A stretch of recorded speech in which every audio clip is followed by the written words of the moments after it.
High blood pressure के काफ़ी सारे ऐसे मरीज़ होते हैं जो 5-5 दवाइयाँ लेने के बावजूद उनका ब्लड प्रेशर कंट्रोल नहीं रहता। उनकी यही शिकायत रहती है कि डॉक्टर साहब हम 5 दवाइयाँ खा रहे हैं, उनके बावजूद हमारा ब्लड प्रेशर जो है वो नॉर्मल नहीं रह रहा।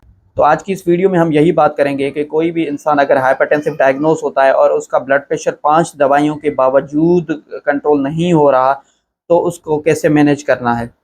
तो welcome back to my YouTube channel health awareness by doctor Babar. तो आज की इस वीडियो में हम बात करेंगे रिफ्रैक्टरी हाइपरटेंशन के बारे में कि रिफ्रैक्टरी हाइपरटेंशन क्या है।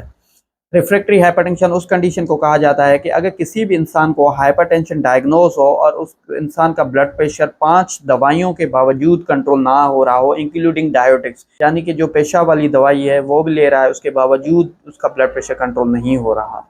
पहले तो मैं आप लोगों को बताऊं कि 5 वो कौन सी दवाइयां हैं जो पेशेंट ले और उनके बावजूद उसका ब्लड प्रेशर कंट्रोल ना हो।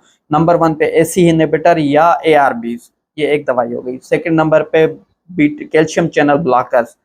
थर्ड नंबर पे डायोटिक्स, हाइड्रोक्लोरोथाइजाइड। फोर्थ नंबर पे बीटा ब्लॉकर। फिफ्थ नंबर पे सेंट्रली एक्टिंग हाइपरटेंसिव। अगर ये 5 दवाइयां लेने के बावजूद किसी भी इंसान का ब्लड प्रेशर कंट्रोल नहीं रह रहा तो इसको रिफ्रैक्टरी हाइपरटेंशन कहा जाता है।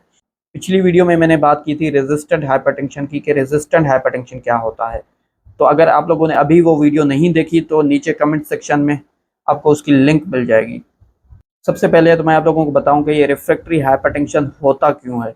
इसकी जो सबसे मोस्ट कॉमन वजह है वो तो ये है कि non compliant of the drug. अगर किसी भी इंसान को हाइपरटेंशन डायग्नोस हो रहा है और वो दवाइयाँ खा रहा है, बीच में अगर दवाइयाँ उसने छोड़ दी या उसने दवाइयाँ ली ही नहीं, तो उस इंसान में ये रिफ्रैक्टरी हाइपरटेंशन होगा। दूसरे नंबर पे सेकेंडरी काजेज ऑफ हाइपरटेंशन। अगर किसी भी इंसान को हाइपरटेंशन का कोई सेकेंडरी काज है, फॉर एग्जांपल किसी इंसान को अगर गुर्दों का मसला है, गुदूद का कोई मसला है, ओएसए है, obstructive sleep apnoea, कोआक्टेशन of aorta है, तो इन कंडीशन में भी पेशेंट का जो ब्लड प्रेशर है वो कंट्रोल नहीं रहेगा, तो इसको भी रिफ्रैक्टरी हाइपरटेंशन हम बोलेंगे। तीसरे नंबर पे एक्सेसिव साल्ट इंटेक। अगर कोई भी इंसान हाइपरटेंसिव डायग्नोस हो रहा है और वो बहुत ज़्यादा सोडियम ले रहा है, साल्ट का इस्तेमाल कर रहा है, तो इस इंसान का भी ब्लड प्रेशर है वो जो कंट्रोल नहीं रहेगा। अच्छा, एक चीज़ मैं यहाँ ऐड करता जाऊँ कि कुछ लोगों को सूडो रिफ्रैक्टरी हाइपरटेंशन होता है, यानी कि कुछ लोग जो हैं वो या तो दवाइयों का इस्तेमाल सही नहीं करते या तो वो साल्ट अपना जो एक्सेसिव इस्तेमाल करते हैं। तो इन लोगों में जो रिफ्रैक्टरी हाइपरटेंशन होगा उसको सूडो रिफ्रैक्टरी हाइपरटेंशन कहा जाएगा। अब बात करते हैं कि इस रिफ्रैक्टरी हाइपरटेंशन के अलामात क्या होंगे। फर्स्ट एंड फॉरमोस्ट इन लोगों में हेडेक की कंप्लेन रहती है, यानी कि अगर किसी इंसान का ब्लड प्रेशर बढ़ा होगा, मोस्ट ऑफ द टाइम ये हाइपरटेंशन एसिम्प्टोमेटिक होता है, लेकिन अगर सिम्टम होगा तो वो हेडेक होगा। इसके अलावा लेथार्जी, थका हुआ इंसान वो महसूस करेगा, वीकनेस होगा, इरिटेबिलिटी होगी उस इंसान को। तो ये तो अलामत थी इस रिफ्रैक्टरी हाइपरटेंशन की। अब बात करते हैं कि how to diagnose the refractory hypertension. सबसे पहले तो उस इंसान का आपने ब्लड प्रेशर मेजर करना है।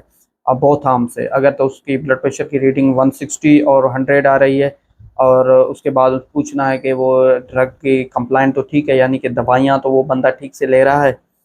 अगर वो दवाइयाँ ठीक से ले रहा है, ब्लड प्रेशर भी 160 और 100 आ रहा है, तो इसको रिफ्रैक्टरी हाइपरटेंशन बोलेंगे। फिर उसके बाद उस पेशेंट का हम सेकेंडरी वर्कअप करवाएंगे। सेकेंडरी वर्कअप यानी कि गुर्दों की सारी इन्वेस्टिगेशंस करवाएंगे, टेस्टिंग करवाएंगे, उसकी यूसी करवाएंगे, उसका डॉपलर अल्ट्रासाउंड करवाएंगे, उसका अल्ट्रासाउंड केयू भी करवाएंगे, सब कुछ करवाएंगे। उसके बाद थायराइड के टेस्ट करवाएंगे, एड्रिनल ग्लैंड के सारे टेस्ट करवाएंगे, तो कोआक्टेशन ऑफ एओर्टा रूल आउट करेंगे। तो पेशेंट से पूछेंगे कि कोई दर्द कम करने वाली दवाइयाँ तो नहीं खा रहा, तो सेकेंडरी काज रूल आउट करना है इस पेशेंट में। इसके अलावा इस पेशेंट में इको किया जाता है ताकि ये देखने के लिए कोई के एलवीएच तो डेवलप नहीं की पेशेंट ने, लेफ्ट वेंट्रिकुलर हाइपरट्रोफी, यानी कि दिल के पट्टे मोटे हो जाते हैं इस कंडीशन में, कि दिल के पट्टे तो मोटे नहीं हो गए इस पेशेंट में। अब लास्ट में बात करते हैं कि how to treat the refractory hypertension. Treatment से पहले मैं आप लोगों को बता दूं कि मैंने अपनी ऑनलाइन क्लिनिक की सर्विसेज स्टार्ट कर दी हैं।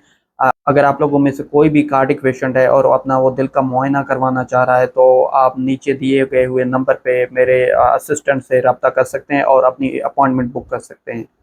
तो अगर ट्रीटमेंट की बात करें तो ट्रीटमेंट में सबसे पहले सूडो रिफ्रैक्टरी का आपने रूल आउट करना है कि इस पेशेंट को कोई सूडो रिफ्रैक्टरी तो नहीं है, यानी कि उस इंसान का साल्ट इंटेक आपने पूछना है कि कोई एक्सेसिव साल्ट इंटेक तो नहीं कर रहा, कोई दवाइयाँ तो वो तो छोड़ नहीं रहा पेशेंट, कोई सेकेंडरी काज ऑफ हाइपरटेंशन तो नहीं है। ये सब चीज़ें देखने के बाद फिर उस पेशेंट की आपने देखना है कि डोज तो वो प्रॉपर ले रहा है। अगर तो वो डोज प्रॉपर नहीं ले रहा तो उसको मैक्सिमम डोज तक ले जाना है उन दवाइयों को।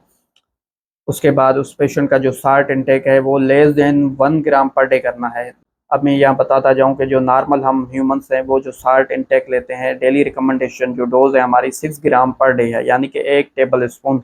लेकिन जो हाइपरटेंसिव डायग्नोस होते हैं उनको लेस देन 3 ग्राम पर डे लेना होता है। लेकिन जो रिफ्रैक्टरी हाइपरटेंसिव डायग्नोस होते हैं उनको लेस देन 1 ग्राम पर डे लेना होता है। इसके अलावा बात करें तो डाइटरी मॉडिफिकेशन के लिए इंकरेज किया जाता है, लाइफस्टाइल चेंज के लिए इंकरेज किया जाता है और एक्सरसाइज के लिए बोला जाता है ऐसे मरीजों को। अगर तो किसी भी इंसान का ये सब मेडिसिन देने के बावजूद स्टिल ब्लड प्रेशर अनकंट्रोल रह रहा है तो उस इंसान में क्या किया जाए? तो ऐसे इंसान में इंटरवेंशन की जाती है। सबसे पहले तो रीनल आर्टरी में इंटरवेन किया जाता है, वहाँ पे स्टेंट लगाया जाता है।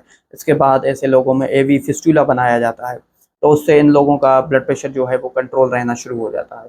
तो होपफुली आज के इस वीडियो में आप लोगों को काफ़ी कुछ जानने को मिला होगा। Doctor Babar Rahman signing off. Thank you so much.